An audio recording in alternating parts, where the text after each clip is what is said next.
بسمillahirrahmanirrahim۔ السلام علیکم ناظرین، director general P H A Asma Ijaz Cheema کے ویژن کے مطابق باغ جناح میں شائقین کتب کے لیے ایک لائبریری کا قیام عمل میں لایا جا رہا ہے۔ ہمارے ڈویژنل بیورو چیف میاں اعجاز اسلم کے مطابق جہاں پر کتب بینی کے شوقین حضرات کے لیے معلوماتی کتابیں رکھی جائیں گی، ڈی جی پی ایچ اے نے لائبریری کا دورہ کر کے اسے فنکشنل بنانے کے امور کا جائزہ لیا۔ انہوں نے لائبریری میں شائقین کو فراہم کی جانے والی سہولیات اور کتابوں کے خزانے کے ریکارڈ کو بھی چیک کیا۔ اس موقع پر انہوں نے بتایا کہ باغ جناح کی تاریخ میں پہلی بار لائبریری کا قیام عمل میں لایا جا رہا ہے،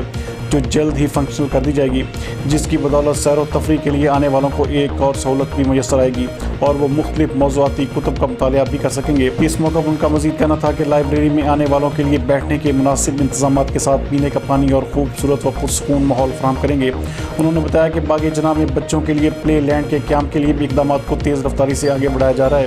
ڈی جی نے اپنے عزم کا دہراتے ہوئے کہا کہ فیصل آباد کے شہریوں کو پی ایچ اے کی جانب سے مثالی ماحول کی فراہمی کے لیے خلوص نیت سے مصروف عمل ہیں اور پارکوں و گرین بیلٹس کی بحالی، اہم چوکوں کی خوبصورتی سمیت فواروں کو فنکشنل اور نئے مقامات پر فاؤنٹینز لگانے کا سلسلہ بھی جاری ہے۔